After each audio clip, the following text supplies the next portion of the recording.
আসসালামু আলাইকুম। রাঙ্গামাটি সুন্দর একটি বাঁশের রিসোর্টে চলে আসলাম। এটি হলো আসাম বস্তির যে রাস্তা, নতুন রাস্তা। খুব সুন্দর একটি রিসোর্ট। যারা ঢাকা থেকে থাকতে চান রাঙ্গামাটি লেকের পাশে, তাদের জন্য সুন্দর একটি রিসোর্ট করেছেন। আমরা এই যে সম্পূর্ণ বাঁশের অসাধারণ।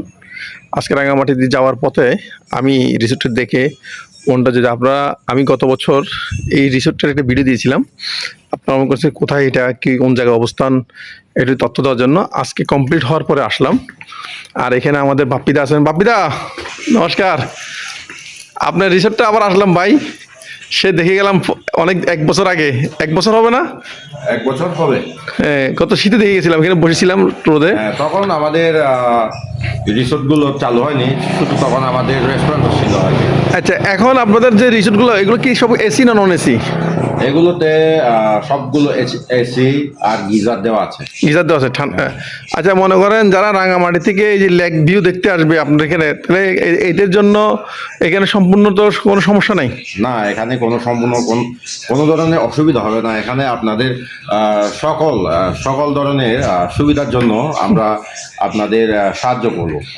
খাওয়া দাওয়া থাকার? হ্যাঁ, খাওয়া দাওয়া থাকা সহ সব কিছুর সুযোগ সুবিধা এখানে পেয়ে যাবেন।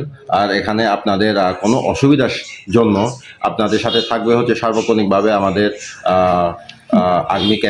আমাদের এখানে আর্মিরা থাকবেন হচ্ছে, তারপর প্রশাসন থাকবেন। আপনারা এখানে সম্পূর্ণ নিরাপদ। ও আচ্ছা, না তাইলে আমাদের যারা গেস্ট আসবে তাদের জন্য কোনো টেনশন নেই এখানে? হ্যাঁ, এখানে কোনো টেনশন। আচ্ছা, তাইলে আমরা আপনার ফোন নাম্বারটা একটু যদি সবাইকে বলে দেন, আমার দর্শকদের নামে। আমার ফোন নাম্বারটা আপনি কমেন্টে উল্লেখ করে দিবেন। আচ্ছা, আমি কমেন্ট বক্সে দিয়ে দিব এবং ডেস্কে দিয়ে দিব। বাপ্পিদার কিন্তু অত্যন্ত খুব হাসি খুশি মানুষ। আমি আগে একবার আসছিলাম, তখন চালু হয় না, আমাকে বসে খুব আপ্যায়ন করছে। আজকেও আসলাম বাপ্পিদার দেখতে। কিন্তু আপনারা দেখেন এইখান থেকে যে ভিউগুলো, এই লেক পয়েন্টের যে ভিউ, এগুলো আপনারা কখনো মানে অন্য জায়গায় দেখবেন না। বাপ্পিদার এখানে যে একটা এখানে আসলে বাপ্পিদার এখানে আসবেন সবাই, এটা দেখে যাবেন। আর আমি কমেন্ট বক্সে জানা দেবো। আর এমনকি আমি সুন্দর করে ওনার যে পেজটা আমি আমার লিঙ্ক করে দেবো। সব ভালো থাকবেন আর বাপ্পিদার জন্য একটু দোয়া করবেন সুন্দর করে সবার জন্য। আসসালামু আলাইকুম।